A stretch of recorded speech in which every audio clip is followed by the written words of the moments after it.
நீங்கள் பார்த்துக் கொண்டிருப்பது உங்கள் விஜய். ஸ்ரீராம ராம ராமேதி ரமே ராமே மனோரமே சஹஸ்ரநாம தத்துல்யம் ராமநாம வரானனே. அனைவருக்கும் வணக்கம். ஸ்ரீராமனின் பாதையில் தற்போது நாம் வால்மீகி ஆசிரமம் கான்பூருக்கு அருகில் இருக்கும் பிட்டூரில் உள்ளோம். கங்கை நதி கரையில் இருக்கும் அழகான ஆசிரமம். வால்மீகி முற்காலத்தில் திருடனாகத்தான் இருந்தார். நாம் அனைவரும் எவ்வப்போதோ எவ்வளவோ குற்றங்கள் புரிந்து தீயவர்களாக கூட இருந்திருக்கலாம். அந்த தீமையோடையே மடிந்து போக வேண்டியதுதானா? திருந்துவதற்கோ உஜ்ஜீவனம் அடையவோ வாய்ப்பு கிடையாதா? கண்டிப்பாக உண்டு. ஸ்ரீராமாயணம் வால்மீகி தானே பாடினார்.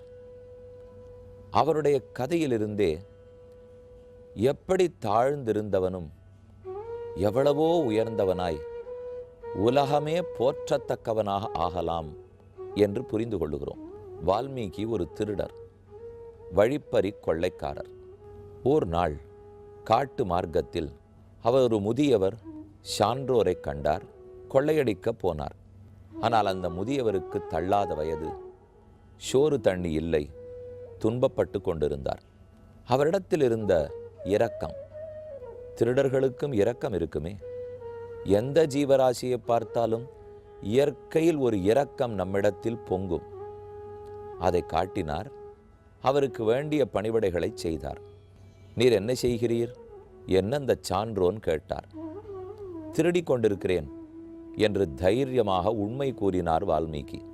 தவறாயிற்றே, திருடக்கூடாதே, திருத்திக்கொள் என்றார். என் குடும்பத்தை காப்பதற்கு எனக்கு வேறு வழி தெரியாது, திருட்டொன்னுதான் தெரியும். சிரித்த சான்றோர் கூறுகிறார், நீ திருடு, நான் மறுக்கவில்லை. ஆனால் உன் குடும்பத்திடத்தே போய் இந்த திருட்டினால் பாபம் வருமே, நான் திருடி கொண்டு வரும் பணத்தை பகிர்ந்து கொள்கிறீர்களே, இதனால் கிடைக்கும் பாபத்தையும் பகிர்ந்து கொள்வீர்களா? கேட்டுக்கொண்டு வா. வால்மீகி தைரியமாக போனார். ஏன் அதை பகிர்ந்து கொள்ள மாட்டார்கள் என்று நினைத்து சென்றார். அந்தோ அவர் குடும்பத்தவர்கள் கூறினது, எங்களை காப்பாற்ற வேண்டியது உம்முடைய கடமை, அதை செய்யும். ஆனால் அதனால் வரக்கூடிய பாபங்களை நாங்கள் சுமக்க முடியாது என்று கூறினர். திரும்ப அப்படியே வந்து உண்மையை சொன்னார் வால்மீகி. கேட்ட முதியவர் சிரித்தார். பாத்தியா, யாரும் நீ கொடுக்கும் சொத்தை எடுத்துப்பார்கள், ஆனால் உனக்கேற்பட்ட கஷ்டத்தையும் பாபத்தையும் பகிர்ந்து கொள்ள மாட்டார்கள். இப்போதாவது புரிந்து கொள். திருடு, வேறு தொழில் தெரியாதுன்னு சொன்னாய், ஆனால் நான் சொல்லும் ராமநாமத்தை சொல்லிக்கொண்டே திருடு என்று சொல்லிவிட்டு யோகி நகர்ந்தார். இவரும் ராம் ராம் ராம் என்று ராமநாமத்தை சொல்லிக்கொண்டே திருடிக்கொண்டே இருந்தார். நாமத்தினுடைய மகிமை மெதுமெதுவே அவரிடத்தில் பண்பாட்டை வளர்த்தது, சம்ஸ்காரத்தை ஏற்படுத்தியது. உள்ளத்தில் ஏற்கனவே இரக்கம் இருந்தது. மெதுமெதுவே மாறினார். திருடர் யோகியானார், யோகி ரிஷியானார். வால்மீகி ரிஷியாகி 24,000 ஸ்லோகங்கள் கொண்ட இராமாயணத்தை இயற்றினார். அது அத்தனை நடந்தது இந்த இடத்தில்.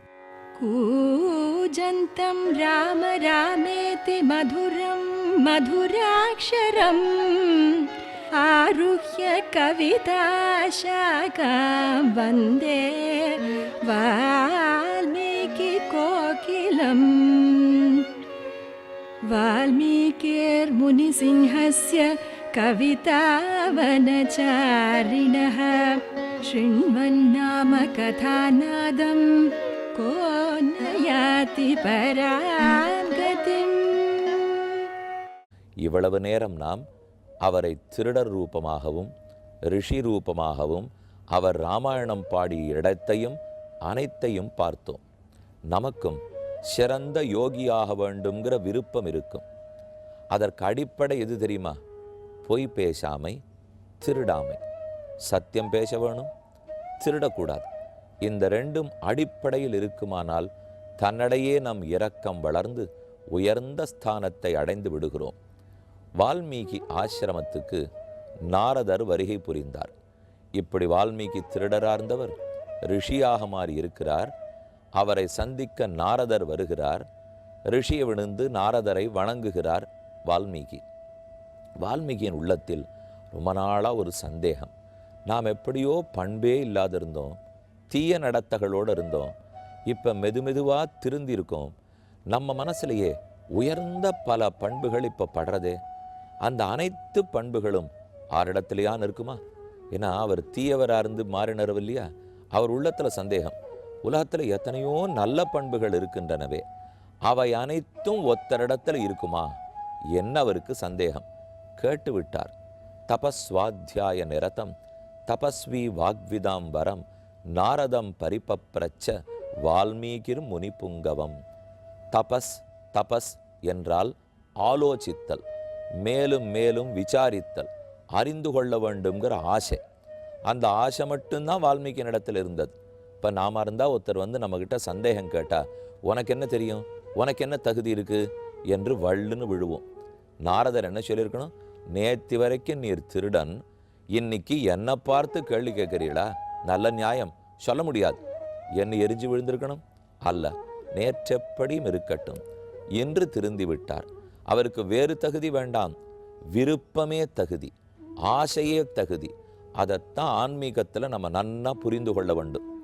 புத்திசாலித்தனம் இருந்தால் தான் இறைவனுக்கு கிட்டக்க போக முடியும், வால்மீகி ராமாயணம் படிக்க முடியும், பாடல்கள் ஸ்லோகங்கள் சொல்ல முடியும் என்று தயவுசெய்து நினைக்க வேண்டாம். பகவத் ராமானுஜர் ஆசை இருக்கிறவாள்லாம் தெரிஞ்சுக்கணும், அதுதான் தகுதி என்று தானே திருக்கோட்டியூரில் ஏறி ரகசிய அர்த்தங்களை அனைவருக்கும் வெளியிட்டார். ஆக விருப்பம் இருந்துட்டா போரும், அது நம்மகிட்ட இல்லையா? நம்ம ஒத்தொத்தர இடத்துலையும் இருக்கே. கடவுளை அறியணும், நாம் அவர் அருகில் போகணும், ராமாயணம் நமக்கு நல்லது சொல்லும், அதை தெரிஞ்சுக்கணும், அமர்ந்து அதை கேட்கணும், பாராயணம் பண்ணணும். இந்த விருப்பம்தான் வால்மீகி இடத்துல இருந்தது.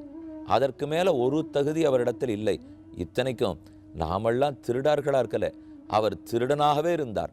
அத்தனை தூரம் மாறி கேள்வி கேட்க மொத்த கேள்விகளுக்கும் நிதானமாக பதில் சொல்லுகிறார் நாரதர்.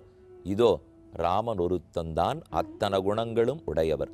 இக்ஷ்வாகு வம்ச பிரபவ ராமோ நாம ஜனைஸ்ருதா என்றவர் கூறினார். கேட்டுக்கொண்டார். நாரதர் விடை பெற்று கொண்டு போனார். உடனே நீராடிவிட்டு வருவோம், புறப்படலாம் என்று வால்மீகி ஆசிரமத்திலிருந்து கிளம்பினார். கூடவே பரத்வாஜ முனிவர் அவருடைய சீடர், அவரையும் அழைத்து கொண்டு புறப்பட்டார். தமசான்னு ஒரு நதி, பக்கத்தில் இருக்கிற நதி. கங்கை தள்ளி இருந்துதான், தமசா நதி பக்கத்தில் இருக்கு. இன்னைக்கு நாம் விட்டூர் போகும்போதே தமசா நதி வரும். அங்கு போனார், நீராடினார். எழுந்து நேர ஆசிரமத்துக்கு திரும்ப வர வேண்டும். வரவில்லை. பக்கத்தில் இருக்கிற அழகான ஒரு தோட்டம், ஷோலை ரொம்ப நன்னா இருந்தது. சரி, இதற்குள்ளே புகுந்து என்ன இருக்குதுன்னு பார்ப்போம். சாதாரணமாக பெரியோர்கள் அப்படி செய்ய மாட்டார்கள். போன இடத்துக்கு போவார்கள், திரும்பி வரணும்னா வந்துடுவார்கள். ஆனால் இவருக்கு என்னமோ பகவத் சங்கல்பம். அந்த இடத்துக்குள்ளே போனார். ஒரு பெரும் மரம், மரத்தில் 2 பறவைகள் இருந்தன, ஆனந்தமாக இருந்தன. சட்டென்று ஒரு வேடன் தோட்டத்துக்குள்ளே வந்தார். ஒரு பறவையை அடித்தினார், வீழ்த்தினார். அது கண்டு பொறுக்க மாட்டாமல் உள்ளத்தில் இருக்கிற இரக்கம் அவருக்கு ரொம்ப தாபமாக போச்சு. இப்படி போய் அழகா இருந்த பறவையிலே ஒன்று அடிச்சுட்டானே என்று நினைத்தவர் சட்டுன்னு ஒரு ஸ்லோகம் பண்றார். மானிஷாத பிரதிஷ்டாந்தம் அகம சாஸ்வதி சமாக யத் கிரௌஞ்ச மிதுனாதேகம் அவதி காமமோகிதம். இந்த ஸ்லோகம்தான் ராமாயணத்துக்கே வித்திட்டது. ஆலமரத்தின் விதை எவ்வளவு சின்னதாக இருக்கும், ராமாயணம்ங்கிற ஆலமரத்தின் விதை அவ்வளவு சின்ன இந்த ஸ்லோகம். இந்த ஸ்லோகத்தில் இருந்தால் ராமாயணம் பிறந்தது பார்க்க போகிறோம்.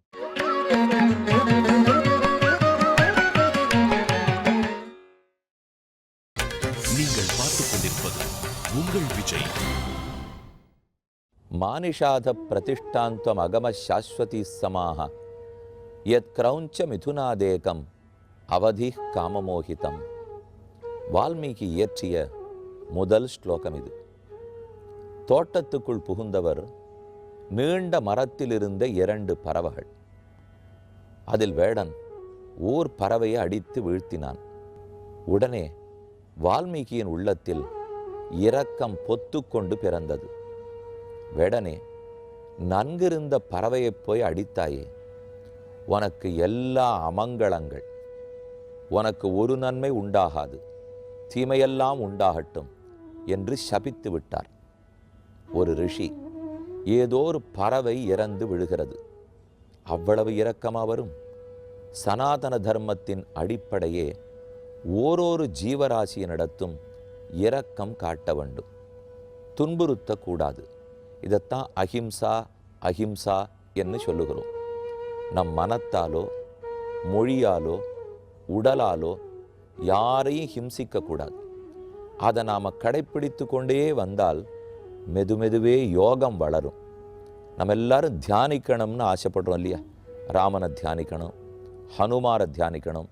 ஆனால் உட்காரும்போதே ஆரோ வாசல் கதவை தட்டுறார்கள், தொலைபேசி கூப்பிடுறது, ஏதேதோ எண்ணங்கள் வந்து அலபாய வைத்து நம்ம மனது ஒருமுகப்படாமல் கஷ்டப்படுறது. இதெல்லாம் மாறினாத்தானே யோகம், இதெல்லாம் மாறினாத்தானே தியானம். இதற்கு என்ன பண்ணணும்னு தோணும்.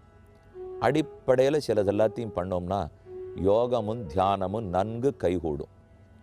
இப்போ நம்ம பார்க்குறதே அதுதான். திருடராக இருந்த வால்மீகி ரிஷி ஆயிட்டாரேன்னா, இப்போ முதல்ல பார்த்தோம் சத்தியமே பேச ஆரம்பிச்சுட்டார், உண்மை பேசினார். அடுத்தது பார்த்தோம் திருட்டுத்தனத்தை விட்டுட்டார், பிறர் பொருளை தன்னதுன்னு நினைக்கல.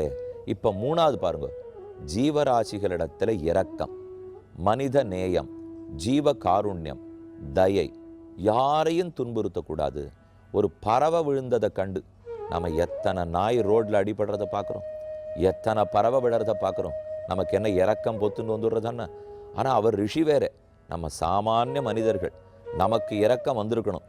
அவர் இதெல்லாத்தையும் திறந்திருக்கிற ரிஷி, ஆனால் அவருக்கு இரக்கம் வர்றது. அப்போ இந்த தர்மத்தின் அடிப்படையே இரக்கம். கோபித்துக்கிறது இல்லை, பயப்படுறதில்லை, திட்டுவதில்லை, அடிக்கிறதில்லை. யாரிடத்துலையும் இனிய சொற்கள் தான் பேசுவோம். மனம் நனைந்து இருக்கணும், வரட்டுத்தனமாக இருக்கக்கூடாது. ஒரு பக்தன் இருந்தாலே வரட்டுன்னு கல் மாதிரி மரம் மாதிரி கடுமையான சொற்களை பேசிக்கொண்டு அப்படி இருக்கிறவர் பக்தனே அல்ல. எதை பார்த்தும் இறங்கி உருகக்கூடியவர் தான் பக்தன்.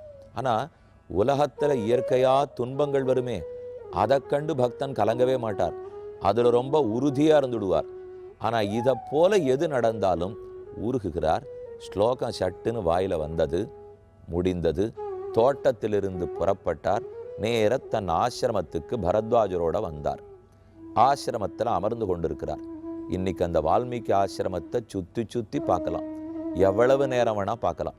உயரமான ஒரு கோபுரம் வச்சிருக்கார்கள், அதில் ஏறிட்டோம் பிட்டூர் முழுக்க தெரிகிறது. தொலைதூரத்தில் கங்கை ஓடுறது தெரிகிறது, இந்த புறத்தில் தமசா ஓடுவது தெரிகிறது. நாம இந்த ஆசிரமத்தில் இருக்கோம். இந்த பக்கத்தில் பார்த்தா வால்மீகி, மற்றொரு புறத்தில் பார்த்தா சீதை, இன்னொரு புறத்தில் பார்த்தா லவகுஷர்கள். ரொம்ப ஆச்சரியமான இடம் பிட்டூர். திரும்ப ஆசிரமத்துக்கு வந்தார். இருந்தாலும் ஒரு வருத்தம், நல்ல ஸ்லோகமாக பண்ணோம், முதல் ஸ்லோகமாக பண்ணியிருக்கோம். ஆனால் அந்தோ இதை நல்ல வார்த்தையா, ஒரு வரம் கொடுக்குற வார்த்தையா, மங்களம் உண்டாகுக அப்படின்னு பாடாமல் அமங்கலம் உண்டாகுக, தீமை நடக்கட்டும்னு பாடிட்டோமே. ஸ்லோகத்தை பார்த்தா எல்லா விதத்திலும் சரியா இருக்கு, எழுத்து சீர் தலை அடி தொடை குறையே இல்லை. ஆனால் நம்ம பாடினது போய் அமங்கலமாக பாடிட்டோமே என்று வருத்தத்தோடு இருந்தார். அவர் வருத்தம் போக்க நான்முகன் பிரம்மா உள்ளே புகுந்தார். முதல்ல பூமியில் திருவடியை வைக்கச்சேவே படைப்பு ஆரம்பிக்கும் போதே பிரம்மா பிட்டூரில் தானே புகுந்தார். இங்கு தானே பிரம்மாவர்த்தமே இருக்கிறது. கங்கை கரையோரமாக அதை போன தரம் சந்திக்கச்சேவே பார்த்தோம். அதே பிரம்மா வேதத்தையே ராமாயணமாக்கி கொடுக்க வேண்டும் என்கிற ஆசையோடே உள்ளே புகுந்தார். வால்மீகியே, ஏது வருத்தத்தோடு இருக்கிறீர்? நல்லத்தானே பாடுவீர், நல்ல ரிஷியாயிற்றே, உமக்கு என்ன வருத்தம் என்று கேட்டார். ஒரு ஸ்லோகம் பண்ணேன், ஆனால் அது தப்பாக போச்சு. ஸ்லோகம் சொல்லு சரியாக இருக்குது, எழுத்து சீர்தலை அணி எல்லாம் ஒழுங்காக இருக்குது, ஆனால் வார்த்தை நல்ல வார்த்தையா இல்லையே. அப்போ திரும்ப பாருங்க, இனிய வார்த்தைகளாக இருக்கணும், மங்களமான வார்த்தைகளாக இருக்கணும். இதுதான் ராமனுக்கு பிடிக்கும். ராமனின் பாதையில்னு சொல்லிட்டாலே உண்மை பேச வேண்டும், திருடக்கூடாது, பிறர் பொருளுக்கு ஆசைப்படக்கூடாது, எல்லா ஜீவராசிகளிடத்திலும் இரக்கத்தோடு இருக்க வேண்டும், இனிய சொற்கள் தான் பேசணும். கடுமையான சொற்களை நாம் பேசிடவே கூடாது. நம்ம வாழ்க்கையிலே இந்த அடிப்படைகளை கடைப்பிடிச்சோம்னா எவ்வளவு உயர்ந்துடுவோம் தெரியுமா? சொல்றவருக்கும் பொருந்தும், கேட்கிற உங்களுக்கும் பொருந்தும். சனாதன தர்மம், ஹிந்து மதம், என்ன பண்ணணும்னு கேட்குறோமே, கோவிலுக்கு போகிறது, பூஜை பண்ணுறதெல்லாம் ஒரு பக்கம் கண்டிப்பாக செய்யணும். ஒரு தனி மனிதனுடைய வாழ்க்கையிலே இப்போ சொல்லப்பட்டதுகள்லாம் நம்ம கடைப்பிடிக்க வேண்டாமா? அப்போ தானே நம்ம வாழ்க்கை உயரும். மனசில் இருக்கிற அழுக்கு அப்போ தானே போகும். தமசா நதியில் நீராடினாரே வால்மீகி, அப்பழகான ஒரு ஸ்லோகம். ரமணீயம் பிரசன்னாம்பு சன்மனுஷ்ய மனம் யதா. சன்மனுஷ்ய மனம், நல்ல மனிதர்களுடைய மனம் எப்படி தெளிவாக இருக்குமோ, கலங்களே இருக்காதோ, அதுக்கு எடுத்துக்காட்டு சொல்கிறார். இந்த கங்கையை பாரு, தமசா நதியை பாரு, எவ்வளவு தெளிவாக இருக்குது. நல்லார்களுடைய மனம் தெளிவாக இருக்கிறா போலே அவர்கள் மனத்தில் குழப்பமே இருக்காது, பயமே இருக்காது. அந்த தெளிவு எதனால் வருதுன்னா இரக்கத்தாலே, எல்லாரும் நன்னா இருக்கணுங்கிற எண்ணத்தாலே. அதனால தான் தெளிந்து இருக்கிறார்கள். அதுதான் இப்போ வால்மீகிக்கு வருத்தம். அமங்கலம் ஏற்படட்டும்னு போய் சொல்லிட்டேனே. பிரம்மா சிரிச்சுட்டே சொன்னார், என்னுடைய அருளால் தான் சரஸ்வதி தேவி நாக்கில் அமர்ந்தாள். மச்சந்தா தேவதே பிரம்மன்னு பிரவருத்தேயம் சரஸ்வதி. நான் தான் உன் நாக்கில் உட்காந்து சரஸ்வதி தூண்ட சொன்னேன். வால்மீகிக்கு ஆச்சரியம், தப்பா தூண்டிவிட்டீரே, தப்பான்னா பாட்டு பாடிவிட்டேன்னா நீர் தப்புன்னு நினைத்து கொண்டிருக்கிறீர். தப்பே இல்லையே. அந்த ஸ்லோகத்துக்கு நல்ல அர்த்தம் சொல்கிறேன். ஹே நிஷாத வேடனே, நீ எப்போ 2 பறவைகளில் ஒன்றை அடித்தாயோ, பிரதிஷ்டாந்தம் அகம சாஸ்வதி சமாக, 100 ஆண்டுகளுக்கு உனக்கு நன்மையே உண்டாகாமல் போகட்டும். இப்படித்தானே நீர் சொன்னீர். நான் அந்த ஸ்லோகத்தை இப்போ மாற்றி கருத்து, உண்மையான கருத்து சொல்கிறேன் கேளும். ரொம்ப ஆச்சரியம் வால்மீகி.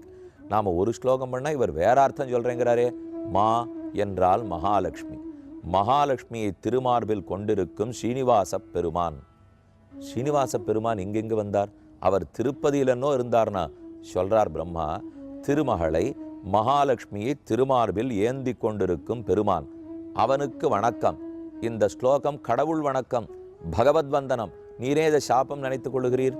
ராமனும் சீதையும் 2 பறவைகள். ஒரு பறவையை அழிக்க வந்தான் ராவணன் என்னும் வேடன். அந்த ராவணனை அழித்தார் லக்ஷ்மியை திருமார்பில் கொண்டிருக்கும் ஸ்ரீனிவாசன் சியப்பதி திருமால். அந்த திருமாலுக்கு வணக்கம். அந்த வடமொழிக்கே உரிய பெருமை. ஒரு சொல்லுக்கு எப்படியும் பொருள் கூற முடியும், உண்மையான பொருள். ரொம்ப ஆச்சரியம் வால்மீகிக்கு. அப்போ இது நல்ல ஸ்லோகமாக இருக்கேன்னா இந்த ஸ்லோகத்தையே முதல் ஸ்லோகமாக கொண்டு பாடும் பாடும் பாடும். மேலே 24,000 ஸ்லோகங்களையும் பாடும். 5-6 காண்டங்கள், மேலே உத்தர காண்டத்தோடு சேர்ந்து 7 காண்டம், அனைத்தையும் பாடும். எத்தனையோ சர்க்கங்கள், 600க்கும் மேற்பட்ட சர்க்கங்கள், 24,000 ஸ்லோகங்கள். இதை நீர் இப்போ பாட போறீர். யாவத் ஸ்தாஸ்யந்தி கிரையா சரிதச்ச மகீதலே தாவத் ராமாயண கதா லோகேஷு பிரச்சரிஷ்யதி. இனி சூரியன், சந்திரன், ஹிமாச்சலம், கடல், கங்கை, யமுனை இவையெல்லாம் எத்தனை காலத்துக்கு இருக்குமோ அத்தனை காலத்துக்கு ராமாயணமும் விளங்கும். நீர் பாட போற ராமாயணம் அது வரைக்கும் உம்முடைய புகழும் மங்காமல் இருக்கும், பாடும் என்று பிரம்மா அருள் புரிந்தார்.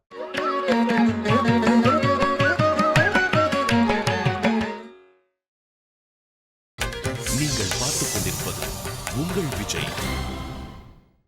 நான்முகரின் அருளால் வால்மீகி ராமாயணம் பாடத் தொடங்கினார்.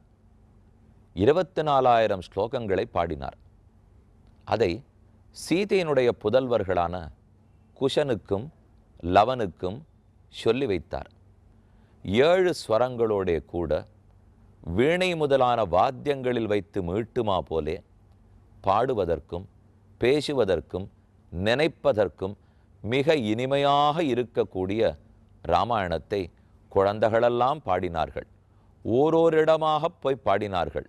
என்ன சங்கீதம், என்ன கானம், என்ன இனிமை என்று ராமாயணத்தில் சேர்ந்த இசை, அதில் இருக்கக்கூடிய கான சிறப்பு, சப்த ஸ்வரங்கள், இதத்தனை ரொம்ப அழகாக கொண்டாடப்படுகிறது. இப்போ நமக்கு ஒன்று தோணும், அன்னைக்கே சங்கீதம் உண்டா, அன்னைக்கே இசை இருந்ததா? ராமாயணம் இயலா இசையா?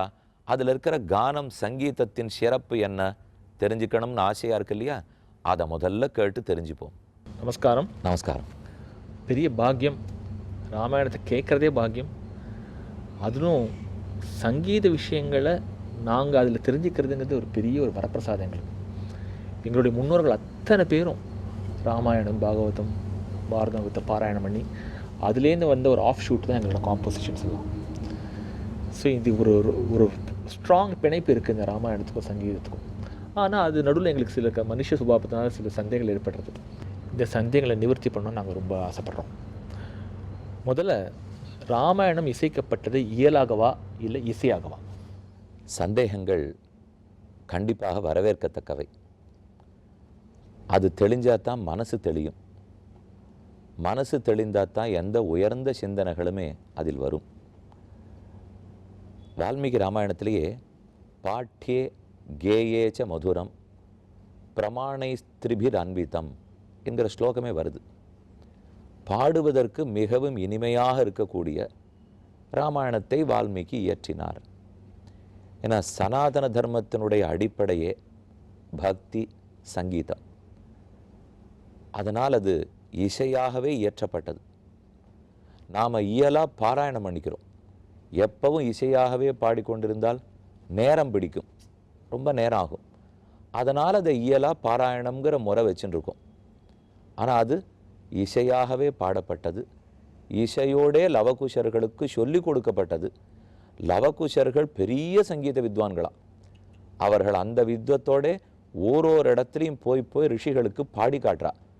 அவர்களெல்லாம் அந்த சங்கீதத்தை கேட்டுட்டு அதில் இருக்கிற கருத்தை கேட்டுட்டு ஒத்தொத்தரும் அவ்வளவு ஆசீர்வாதம் பண்ணி அந்த குழந்தைகள் நன்னா இருக்கணும்னு சொல்லியிருக்கா. அதனால் அந்த ராமாயணத்தில் இசைங்கிறது விட்டு பிரிக்க முடியாத ஒன்று. பொதுவாக இந்த பக்தி இலக்கியத்துக்கும் இசைக்கும் தொடர்பு உண்டா? ராமாயணத்தை இப்போ நம்ம சொல்லிட்டு இசைக்கப்பட்டதுன்னு, பொதுவாக பக்தி இலக்கியத்துக்கும் இசைக்கும் என்ன தொடர்பு? சனாதன தர்மத்தில் பக்தி மூலம்தான் நம்ம முக்தி அடைகிறோம். வேதமே அதைத்தான் சொல்கிறது. எப்போ சனாதனம்னமோ அப்போ அனாதின்னு அர்த்தம். அதுக்கு ஒரு தொடக்கம் கிடையாது. பக்தி அனாதி, முக்தி அனாதி, ஆத்மாவும் அனாதி, தொன்மையாக இருக்கும். பக்தி எதுக்கு உபயோகப்படும்? நம்ம மனசை ஒருநிலைப்படுத்தி பகவானிடத்தில் செலுத்தணும். அப்போ தான் அந்த பக்தி முக்தி கொண்டு போய் விடுறது. மனசை ஒருநிலைப்படுத்துறதுக்கு, அதுவும் நல்ல வழியில் ஒருநிலைப்படுத்துறதுக்கு என்னென்ன வழிகள் உண்டோ அதில் சங்கீதம் ரொம்ப முக்கியமான வழி இல்லையா? மனசு ஒருநிலைப்படுறது தான் பக்தி. சங்கீதத்தில் இருக்கிறச்சே உலகமே மறந்து போய்டுறது. பாடுறவருக்கு மறந்து போய்டுறது, கேட்குறவாளுக்கு மறந்து போய்டுறது. உள்ளம் உயர்ந்த ஸ்தானத்தில் இருக்குது. அந்த சங்கீத கத்தியரை முடிச்சுட்டு நம்ம வெளியில் வரச்சே மறுபடியும் கீழே இறங்குறது பாருங்க. அதனால தான் முடிஞ்ச வரைக்கும் அந்த சங்கீதத்திலேயே வாழ்க்கையை வச்சுனுட்டோம்னா மனசே கீழே வராது. கீழே வராது இருந்துடுத்துன்னா அப்போ உயர்ந்த மனசில் பக்தி பண்ணிகிட்டே இருக்கும். அது பகவானை தவிர சிந்திக்கவே ஒட்டாது. அதனால் பக்தியும் இசையும் பிரிக்கவே முடியாது. நீங்கள் சொல்கிறத பார்த்தாக்கா சங்கீதத்தை வேறு எதுவுமே வாண்டாங்கிற மாதிரி இருக்குது. இருந்தாலும் அடுத்த கேள்வி ரொம்ப ஒரு ப்ராக்டிக்கலாக ஒரு கேள்வி. இப்போ நான் உட்காந்து ஒரு விஷ்ணு சஹஸ்ரநாமம் ஒரு ஆவர்த்தி பாராயணம் பண்ணுறதுனாக்கா 25 நிமிஷம் ஆகுது. 100 ஸ்லோகம் நிதானமாக ஒன்று புரிஞ்சு அர்த்தம் பண்ணி பண்ணுறதுக்கு. 24,000 ஸ்லோகத்தில் அவகுச்சர்கள் ராமருக்கு பாடி காமிச்சான்னு சொல்கிறாரு. எவ்வளோ நாளையாக இருக்கும்? எப்படி ஒருத்தருக்கு இப்படி பொறுமை இருந்திருக்கும் போல கேட்குறதுக்கு? இவர் மாத்திரம் தான் கேட்டாரா இல்லை மற்றவர்களும் பொறுமையோடு கேட்டார்களா? இவர் பாடுறச்சே அன்றைக்கு காலத்து மைக்கே கிடையாது. இவரோட தொண்டை எப்படி இருந்தது? இதெல்லாம் எங்களுக்கு தெரிஞ்சுக்கணும் ரொம்ப ஆசையாக இருக்குது. அதனுடைய நம்பர் என்னங்கிறது அப்புறம் சொல்கிறேன். அதுக்கு முன்னாடி பொறுமையோடு கேட்டார்களா அப்படின்னு நீங்கள் கேட்டுடும் இல்லையோ? கண்டிப்பாக. ராமரும் கேட்டார், ஜனங்கள்லாம் கேட்டார், ரிஷிகள் மந்திரிகள் சேனாபதிகள் அத்தனை பேரும் கேட்டார். ராஜசபையில் ராமன் உட்காண்டிருக்கார். குழந்தைகள் பாடுறா. பாட பாட பாட ராமனுக்கு பக்கத்தில் சீதை இல்லையேன்னுட்டு வருத்தம். அவள் இல்லை, வால்மீகி ஆசிரமத்தில் இருந்திருக்கா. நாம் உலக சுகம், காம இச்சை இருக்கு பாருங்க, உடல் சுகம், அதை எப்பவுமே தனிமேல தான் அனுபவிப்போம். அதுதான் வழக்கம், மனிதனுக்கு வழக்கம். ஆனால் சங்கீதமோ உபன்யாசமோ கோவிலுக்கு போய் பெருமாளை தரிசிக்கிறதோ இது எல்லாமே கூட்டங்கூடத்தான் திருப்தி. தனியாக இருந்தால் திருப்தியே இல்லை. அதனால தான் ஆண்டாள் கூடியிருந்து குளிர்ந்து என்று தான் பாடுகிறாள். எல்லாம் கீழே கேட்குறவாள்லாம் கூட்டமாக உட்காண்டிருக்கா. ராமன் உயரமான சிங்காசனத்தில் உட்காண்டிருக்கார். அவருக்கு ரொம்ப தவிக்கிறது மனசு. பக்கத்தில் சீதையை தட்டி அவள் என்னை தட்டி கேட்டுக்க முடியலையே. ஏன்னா சங்கீத கச்சேரியில் நீங்கள் பார்த்துருப்பீங்களே, உங்களுக்கு எவ்வளவோ எக்ஸ்பீரியன்ஸ் இருக்கும்.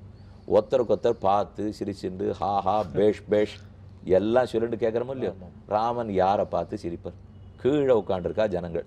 அதனால் அவர் என்ன பண்ணார்னு நினச்சாலே மெய்சில் இருக்கும். வால்மீகியே சொல்கிறார், சச்சாபி ராமஹா பரிஷத்கத சனைஹி புபூஷயா சக்தமனா பபூவ. ஹா, என்ன ஆச்சரியம்! ராமன் ஒத்தர் கண்லையும் படாமல் மெதுவா தன்னுடைய ஆசனத்திலேருந்து இறங்கி, யார் கண்லையானு பட்டுவிட்டா சபை கலைஞ்சிடும். ஏன்னா ராஜா எழுந்துட்டாருன்னா சபை நிற்குமா? மெதுவா இறங்கி மக்களோட மக்களா குறுக்க வந்து இடுக்கிண்டு உட்கார்ந்துட்டாராம். உட்காண்டு ஒருத்தன் தொடைய ராமன் தட்டுறான், ராமன் தொடைய இன்னொருத்தர் தொட்டுறார். ராமாயணம் பாடி முடிச்ச அப்புறம் பார்த்தா ஆசனத்துல ராமனை காணும். ஜனங்களே சகிச்சு அவ்வளவு திகைச்சு படுத்துன்னு வால்மீகியே சொல்றார். அதனால அவ்வளவு ஆனந்தமா அந்த சங்கீத கச்சேரியை கேட்டிருக்கா. இப்ப அடுத்து பொறுமைன்னு ஒண்ணு கேட்டுடும் இல்லையோ. ஆனந்தம் பட பட அதை இன்னும் கொஞ்சம் நேரம் பாடணும்னு நமக்கு தோணுமா, இல்ல முடிச்சுக்கணும்னு தோணுமா? எப்ப பொறுமை தேவை தெரியுமோ? கஷ்டமானதை ஒன்றை நான் சகிச்சுக்கிறதே தான் பொறுமை தேவை. ஆனந்தத்தை நான் அனுபவிச்சுட்டு இருக்கிறச்சே எனக்கு எதுக்கு பொறுமை? இன்னும் வேணும்னு தானே இழுப்பேன். அந்த பாட்டே அவ்வளவு ஆனந்தமா இருந்திருக்கு. சரீரத்தையே மறந்து ஆத்ம சுகத்தில் ஈடுபட்டிருக்கா. ஆத்மாவுக்கு கைவலி, முட்டி வலி, கால் வலி கிடையாது. அதனால பொறுத்துக்க வேண்டிய தேவையும் கிடையாது. அதனால தான் ரொம்ப திருப்தியா பண்ணிட்டா. வால்மீகியே சொல்றார் உத்தரகாண்டத்திலே, திவசே விம்சதி சர்க்காக கேயா மதுரையா கிரா. ஒரு நாளைக்கு 20 சர்க்கமாய் 32 நாட்களில் 645 சர்க்கங்கள் பாடப்பட்டன என்று தெளிவாக கணக்கோடைய கொடுத்துட்டார். ஸோ எத்தனை நாள், ஒரு நாளைக்கு எத்தனை சர்க்கம், எவ்வளவு நேரம். கார்த்தால ராமன் ராஜ்ய காரியத்தை முடிச்சுட்டு 9-9:30 மணிக்கு வந்து உட்காருவான். மத்தியானம் எல்லாரும் ஆகாரத்துக்கு போகிறதுக்கு முன்னாடி வரைக்கும் கேட்பறான். அத்தனை நேரம் கேட்டுட்டு மறுபடியும் மறுநாள் கார்த்தாலே, மறுபடியும் மறுநாள் கார்த்தாலே, இப்படி 32 நாட்கள் பாடி நிதானமா அனைவரும் ஆனந்தமா அனுபவிச்சிருக்கா. இப்பவும் பண்ணலாம்.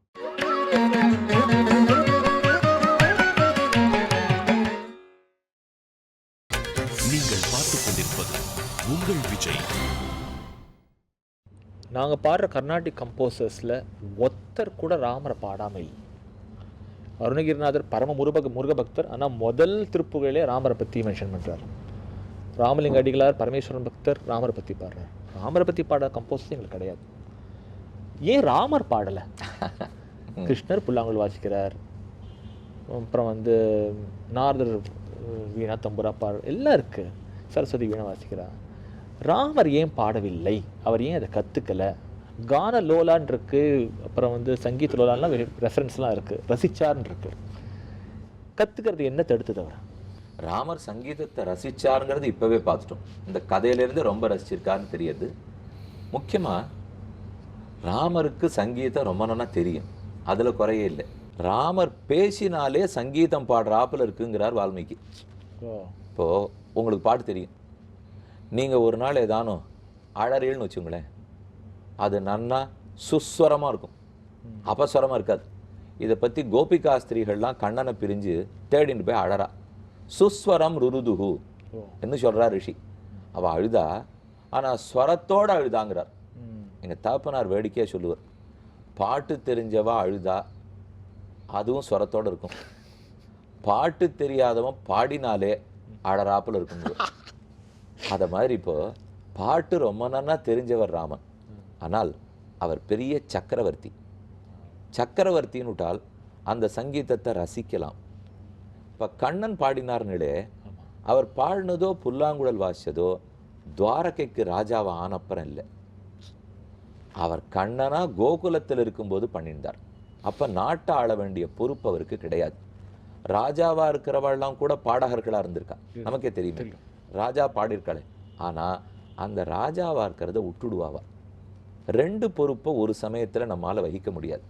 ஓரளவுக்கு அதை பண்ணிப்பா, ஒன்று இதுக்கு வந்துடணும், இல்லை அதுக்கு போயிடணும்.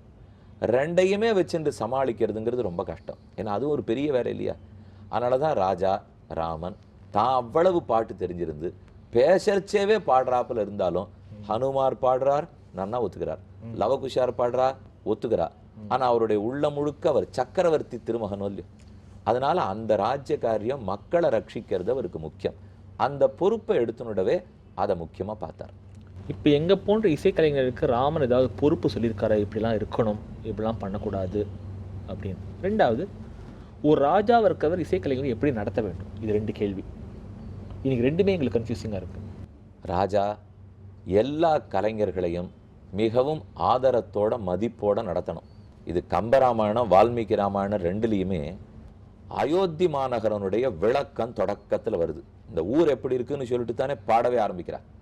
அப்போ அயோத்தியா எப்படி இருக்கும்னு வால்மீகியும் சரி கம்பரும் சரி இசைக்கலைஞர்கள் நடனக் கலைஞர்கள் இவர்களால் நிறைந்திருந்து அவர்கள் எப்போதும் நன்கு போற்றப்பட்ட ஆதரிக்கப்பட்ட ஊர் அப்படின்னு ரொம்ப தெளிவாக 2 பேரும் சொல்லியிருக்கா. அதனால் இசைக்கலைஞர்களை நன்கு ஆதரிக்கணும், அதுவும் புரியுறது. அதோட சேர்ந்து நீங்கள் அடுத்த கேள்வி கேட்டு பாருங்க, அது ரொம்ப முக்கியம். ராமன் இசைக்கலைஞர்களை எப்படி நடத்தணும்னு சொல்லியிருக்காரா, அவர்கள் எப்படி நடந்துக்கணுங்கிறதையும் சொல்லியிருக்காரா என்று கொல்லியோ. பரதன் சித்திரகூடத்துக்கு வரார், ராஜ்யத்தை சமர்ப்பிச்சுட்டு ராமா திரும்ப நாட்டுக்கு வா அப்படின்னு கூப்பிடறதுக்காக வரார். ராமன் வரலைங்கிறது வச்சுங்க, இருந்தாலும் வந்தார். வந்தவர் அப்பா போயிட்டார்னு சொல்லலை, அந்த செய்தியே ராமனுக்கு தெரியாது. தசரதன் மரணம் அடைஞ்சுட்டாருங்கிற செய்தி கூட தெரியாது. அதுக்குள்ளே அயோத்தியா காண்டத்தின் 100வது சர்க்கம் வரிசையா ராமன் நீ இப்படி நடந்துக்கிறியா, இப்படி நடந்துக்கிறியா, இப்படி நடந்துக்கிறியா. ஏன்னா ராமன் நினைக்கிறது பரதனுக்கு பட்டாபிஷேகம் ஆயிடுத்துன்னுட்டு. அப்போ ஒரு ராஜா எப்படி எல்லாம் இருக்கணும்னு வரிசையா ராமன் கேள்வி கேட்கிறார். அந்த கேள்விகளை உன்னிப்பா நம்ம கவனிக்கணும். அவர் சொல்றது, மந்திரிகளை அப்பப்ப மாத்தாம இருக்கியா, அந்த புறத்துல நடக்கிறத ராஜசபையில பேசாம இருக்கியா, ராஜசபை விஷயத்தை அங்கேயே விட்டுட்டு அந்த புறத்துக்கு போறியா, 4 மந்திரிகளோட பேசிட்டு அப்புறம் தனித்தனியா அவளை கூட்டு தனி அபிப்பிராயமும் கேட்டுக்கிறியா, வேலைக்கு வச்சிருக்கிறவாளை அப்பப்ப மாத்தாம இருக்கியா, நீ நான் கேள்வி கேட்காம உனக்குன்னு உயிரை விடுறதுக்கு ஒரு 4 பேர் லாயலா வச்சுருக்கியா, என்னென்னமோ கேள்வி கேட்கிறார்.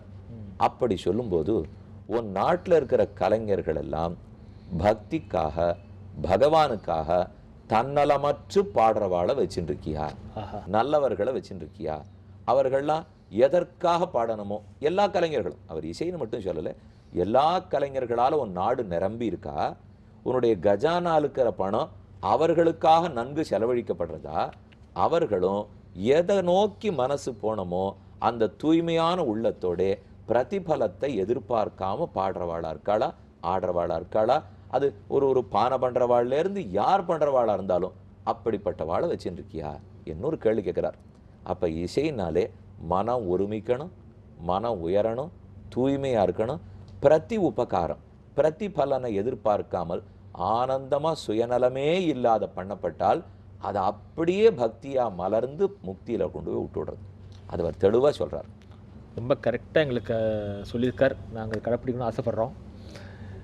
நாதம் அப்படிங்கிறது எங்களுக்கு ஒரு முக்கியமான சப்ஜெக்ட். இது நாதமயமாக இருந்தது இந்த கச்சேரி கூட நாங்கள் டிஸ்பிளே பண்ணுறது உண்டு. இந்த நாதம்னு சொல்கிறச்சே பெரும்பாலும் இந்த கம்பேரிசன் வந்து இந்த ஒரு எக்ஸ்ப்ளனேஷன் வந்து பரமேஸ்வரனுக்கு வருது, நாத தனுமனிஷம் சங்கரம்.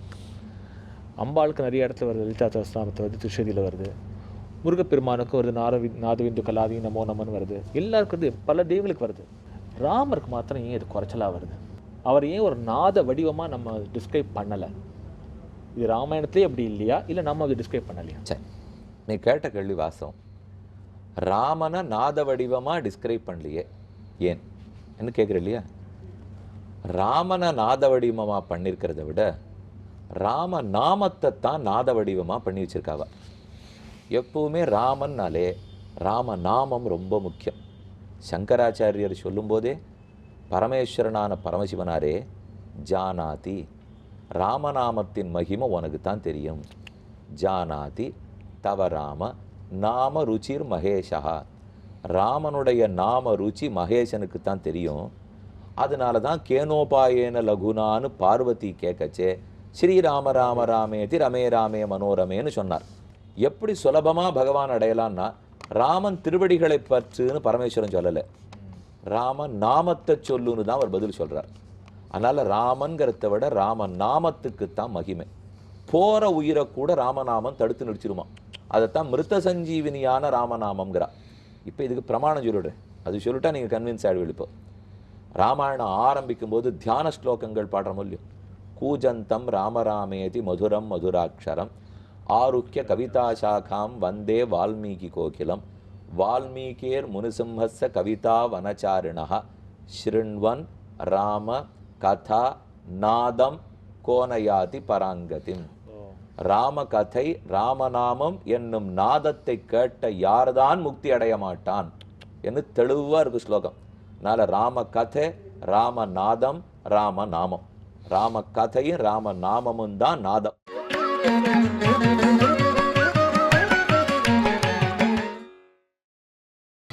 நீங்கள் பார்த்துக் கொண்டிருப்பது உங்கள் விஜய். நான் சில கேள்விகள் உங்களை கேட்டு தெரிஞ்சுக்கணுமே. முடிஞ்ச வரை பதில் சொல்லுங்க. ஏன்னா எனக்கு ஏதோ ராமாயணத்தில் இருக்கிற 2 விஷயம் தெரியும். சங்கீதம் ஒண்ணுமே அடி எனக்கு தெரியாது. எங்க அப்பா நல்ல பாடகராக இருந்தார். ஆனா ஏதோ அது எங்க குடும்பத்திலேயே பாட்டு அதிகம். ஆனா எனக்கு துளி கூட தெரியாது. உண்மையை ஒத்துணுடுறேன். ராமாயணத்தை குழந்தைகள் லவகுஷர்கள் பாடினான்னு சொல்றோம். ராமனுக்குன்னே பிறந்து இருந்தவர் தியாகராஜ சுவாமி. அவர் இந்த ராமாயணத்தை பத்தியோ இந்த பாடலை பத்தியோ ராமனை பத்தியோ என்னன்னு சொல்லியிருக்காருன்னு கொஞ்சம் சொல்லுங்களேன். அதாவது ராமாயணத்தை வந்து தினமும் பாராயணம் பண்ணுவர் தியாகராஜர். நாங்கள் அடிப்படையாக என்ன பிலீவ் பண்ணுறோம்னாக்கா அவர் வால்மீகியோட அவதாரம் அப்படின்னு பிலீவ் பண்ணுறோம். வால்மீகிக்கு வந்து இந்த 24,000 ஸ்லோகம் போட்டு திருப்தி அடையவில்லை, இதை கீர்த்தனைகளாக பாடி ஜனங்க மத்தியில் பரப்பணுங்கிறதுக்காக தான் தியாகராஜரை அவதாரம் எடுத்தான்னு நாங்கள் நம்புகிறோம். இதுக்கு உண்டான பிரமாணங்கள் அவர் கீர்த்தனையிலே சிலது கிடைக்கிறது. சீத்தம மாயமா விதுலுக்கு முற்கேதால இவர்களாம் என்னோட உறவுக்காரர்கள்னு பல லிஸ்ட்டு கொடுக்குறார். அதில் வால்மீகி பேரே இல்லை. தானே வால்மீகியாக வந்ததுனால அப்படி கொடுக்கல. இது மாதிரி பல ஆதாயங்கள் கிடைக்கிறது. அது ஒன்று. அவரோட கீர்த்தனைகள் பூரா ஒரு கீர்த்தனையும் ஒரு சம்பவத்தை நோக்கி இருக்கும். இப்போ நம்ம லவகுச்சா பற்றி பேசணும் இல்லையா? இந்த லவகுச்சா கானம் பண்ணா அது நாதமயமாக இருந்துங்கிறத நாதோபாசனால அதே வார்த்தையை போடுறார். தந்திரீலய ஸ்வர ராகவிலோலுடவ். இந்த தந்திரி லயஸ்வரம் வருது இல்லையா ராமாயணத்தில் இருக்கு, அப்படியே போட்டுருவார். சபரி மோட்சத்தை பற்றி எந்த நின்னைய வர்ணித்து சபரி பாகியமு சபரின்னு போட்டிருக்கார். அதே மாதிரி ராமர் எப்படி சண்டை போட்டார் ராவனோட, தட்டி கட்டி கரமுன கரச்சாபம் எல்லாம் போட்டிருக்காரு. దట్టి కట్టి కరమున కరశాపము పట్టి మూల బలమును రావణు తలగొట్టి నిల్వనా వేళ త్రిమూర్తులు కోరి నుదింపగా கச்சங்கட்டி சண்டை போட்டாராம். அது எப்படி ராமாயணத்தை அவர் எழுதியிருக்காரு அப்படியே எடுத்து போட்டிருக்காரு. அதேமாரி ராவணனை திருத்தறதுக்கு என்னெல்லாம் பண்ணா அப்படிங்கிற யுக்தியை பார்க்கச்சே சரசாமதானம்னு ஒன்று போட்டிருக்கார். அதில் அவரோட கல்பனையும் சேர்த்திருக்கார். ராமா, நீ எப்பேற்பட்ட கருணவன், முதல்ல நீ ஹிதமாக சொல்லி பார்த்த, ஹிதவும் மாட்டல் எந்தோ பாகபல்கி டிவி, சீதையை கொடுத்துரு, உன்னை விட்டுறேன், ஹிதமாக சொல்லி பார்த்து நீ கேட்கல. சதமுகான யோதி நிச்சயம் நன்றி தீவி, நான் ஒன்று அயோத்தியா உனக்கு தரேன், தானம் சாமதானம், அயோத்தியா கொடுத்துட்றேன், சீதையை கொடுத்துரு தானம். மூணாவது நத்த சகோதரனி ராஜு ஜெயசிராக்க, உன்னோட சகோதரனை விபீஷணனுக்கு நான் மோட்சம் நான் அடைக்கலம் கொடுத்துருக்கேன், அந்த மாதிரி உனக்கு கொடுக்குறேன், சீதையை விட்டுடு. இதுக்கு மூணுத்துக்கும் நீ மசியாதனால ஹாத்தமோ ஜேசி தீவி கடைசி தண்டனை கொடுத்தேன். ஸோ இது ராமாயணத்தோடைய ஒரு கடைசி பகுதியில் வர ஒரு சாராம்சத்தை ஒரு மாதிரி கீர்த்தனையை போட்டிருக்காரு. இந்த மாதிரி ஒரு கீர்த்தனையும் எடுத்து பார்த்தாக்க அது கரெக்ட் ரெஃபரன்ஸ் வந்து ராமாயணத்தில் ஒரு பகுதியாக இருக்கும். இதுதான் தியாகராஜருடைய மேஜர் கான்ட்ரிபியூஷன். இதனால தான் நாங்கள் வந்து ஒரு கச்சேரி கேட்கறச்சி ஒரு 4 தியாகராஜ கீர்த்தனை கேட்டோம்னா ராமாயணத்தை கேட்ட திருப்தி எங்களுக்கு ஏற்பட்டுருக்கும். ராமாயணம் ஹிந்துஸ்தானி இசையில் பாடப்பட்டிருக்குமா இல்லை கர்நாடக இசையில் பாடப்பட்டிருக்குமா? ஏன் இந்த கேள்வி ஏன் கேட்குறேன்னா, பிரமாணி திரிபிர் அன்விதம் என்று ராமாயணத்தில் வருது. அப்போ அதுக்கு உரையாசிரியர்கள்லாம் விலம்பித், துருத், மத்தியம் என்னும் 3 பிரமாணங்களால் பாடப்பட்டிருக்குன்னு சொல்கிறா. இந்த சப்தங்கள்லாம் எனக்கு ஹிந்துஸ்தானியில் கேள்விப்பட்டாப்பில் இருக்குது, அதனால தான் அதை கேட்குறேன். இது இந்திய சங்கீதத்துக்கே உண்டான சப்தங்கள். அது விளம்ப காலம்னா ஸ்லோவாக பாடுறது, மத்தியம காலம்னா நடுத்தரமான ஸ்பீடில் பாடுறது, துரித காலம்ங்கிறது இன்னும் ஸ்பீடாக பாடுறது. இது வந்து இந்தியன் சங்கீதத்திலே இதுக்கு ஒரு முக்கியமான சமாச்சாரம். இது ஹிந்துஸ்தானிக்கோ கர்நாடிக்கோ கிடையாது. இந்த ஹிந்துஸ்தானி கர்நாட்டிங்கிற பேதம் வந்ததே இந்த முகல் இன்வேஷனுக்கு அப்புறம் தான். அவங்க தான் அந்த பர்ஷியன் இன்ஃப்ளூயன்ஸை இங்கே கொண்டு வந்து அங்கே ஒரு வேறு விதமான கலப்படமாகி அது ஹிந்துஸ்தானிங்கிற பேர் எடுத்துட்டது. இங்கே கர்நாடகம் அப்படிங்கிற பேர் எடுத்துருந்தது. கர்நாடிக்னாக்க கர்நாடகமான சங்கீதம், பழமையான சங்கீதம்னு அர்த்தம். ராமர் காலத்தில் இந்த தேசம் பூரா ஒரே சங்கீதமாக தான் இருந்தது. அது ஆப்வியஸ்லி இந்த கர்நாடக சங்கீதமாக தான் இருந்திருக்கணும். ஏன்னா அப்போ பர்ஷியன் இன்ஃப்ளூயன்ஸ் கிடையாது. ஸோ நம்ம இப்போ அந்த சங்கீதம் மருவி இப்போ வேறு மாதிரி வந்திருக்குங்கிறது வேறு சமாச்சாரம். ஆனால் தேசம் பூரா ஒரே சங்கீதம் தான் இருந்திருக்கு, வேறு சங்கீதம் இருந்ததாக தெரியல. சரி, இந்த நாளில் கச்சேரிகளில் வால்மீகி ராமாயணத்தையோ கம்பராமாயணத்தையோ அந்த பாசுரங்கள்லாம் சேர்த்து பாடுற வழக்கத்தில் இருக்கா?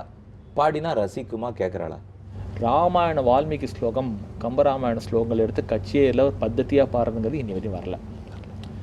அது காரணம் அதோட டெஃபிஷியன்சி நாங்களுக்கு தெரியாது. ஏன்னா அங்கே இது எந்த திருப்தி ஒரு தீக்ஷர் கிருத்தி ராமர் மேலே பாடியிருக்கோ, தியாகராஜர் ராமர் மேலே பாடி அங்கே கிடச்சிடுது எங்களுக்கு. ஸோ நாங்கள் தனியாக வால்மீகியோ இல்லை ஒரு கம்பனோ தேடி ராமாயணத்தை அனுபவிக்க வேண்டிய அவசியம் இல்லாமல் அப்படி இருக்குது. அப்போ ராமாயணமே பல உருவத்தில் அவதாரம் பண்ணிவிடுறது, பல உருவங்கள் வருது. அது எப்படி பிரம்மாவனுடைய சத்தியலோகத்தில் 100 கோடி ஸ்லோகத்தோடு இருந்ததோ, அது 24,000 ஸ்லோகமாக வால்மீகி பாடினாரோ, 10,000 பாடல்களுக்கு மேலே கம்பர் பாடினாரோ, அதை எத்தனை கிருத்தியாக இவா பாடிட்டா? இப்போ அவ்வளோ கிருத்தி இருக்கு. அப்போ பல அவதாரங்கள் பகவான் எடுக்கிற மாதிரி ராமாயணமும் பல அவதாரங்கள் எடுத்து விடுறது. கண்டிப்பாக. கடைசியில் ஒரு கேள்வி, எனக்கு ஒரு நெடுநாளைய சந்தேகம், வியப்புன்னு கூட சொல்லலாம். நாங்கள்லாம் இப்போ சொற்பொழிவு உபன்யாசம் பண்ணச்சே ஒரு விஷயத்தை 1 மணி நேரம் 2 மணி நேரம் விளக்கமாக சொல்கிறோம். கேட்குறவாளுக்கு நல்லா புரியுறது, திருப்திப்படுறா, சந்தோஷப்படுறா. ஆனால் பாடும்போது சங்கீத வித்வான்கள் எல்லாம் பொருள் கூறுவதில்லை, மூல பாடலை பாடுறீள். ஆனாலும் அவள் அவ்வளோ சந்தோஷப்பட்டு ஈடுபட்டு கட்டுப்பட்டு உட்காண்டிருக்காளே, இதை நீங்கள் எப்படி சாதிக்கிறீர்கள்? நாங்கள் சாதிக்கிறோம்னு சொல்கிறத பதில் சங்கீதம் எங்களுக்காக சாதிச்சு கொடுக்கறது. 4 அம்சங்கள் இதில் முக்கியமாக நிறைஞ்சிருக்கு. ஒன்று, பியூரிட்டி ஆஃப் த நோட், ஸ்வர சுத்தம். 2வது, ரிதமிக் கான்டென்ட், அதாவது லயம் அப்படின்னு சொல்லக்கூடிய இந்த ரிதம். 3வது, டோனல் பவர், அது வாத்தியமாக இருக்கட்டும் இல்லை ஹியூமன் வாய்ஸாக இருக்கட்டும், அது டெலிவர் பண்ணுற டோனல் பவர், சாரீரத்துக்குள்ள பலம். 4வது, ஹிருதய பாவம். இது 4ம் இதில் 4 கூட வேண்டாம், 2 நல்லா ஸ்ட்ராங்காக இருந்தாலே போகிறோம், ஒரு 4 மணி நேரத்துக்கு கட்டி போட்டு வச்சிடலாம். அது சங்கீதத்துடைய பவர். இது இப்போ யோஜனை பண்ணி பார்க்குறச்சு இதோடு சேர்ந்து நீங்கள் சொன்ன பாயிண்ட் அர்த்தமும் தெரிஞ்சு பாடினா அது நிச்சயம் அது வந்து தேவகானமாக தான் இருக்கணும். அதை கேட்குறவாளுக்கும் அது பாடுறவாளுக்கும் நிச்சயம் ராமாயணத்துலேயோ இல்லை பாகவத்தை சொன்ன மாதிரி மோட்ச சாதனம் தான். இதுலேயே நமக்கு என்ன தெரியுதுனாக்கா சங்கீதங்கிறது மொழிக்கு அப்பாற்பட்டது. மொழிக்கு அப்பாற்பட்டது. ரொம்ப சந்தோஷம். இன்னைக்கு லவகுஷர்கள் கானத்தை பற்றியும் பிட்டூரில் நடந்த சரித்திரமும் பார்த்தோம். இனிமேல் நாம் எல்லாரும் அயோத்தியை நோக்கி புறப்பட வேண்டிதான். ராம ஜனனத்துக்கு ஓரோரு இல்லத்தவரும் கோலாகலமாக உற்சவத்தை கொண்டாடுறதுக்கு தயாராகும்.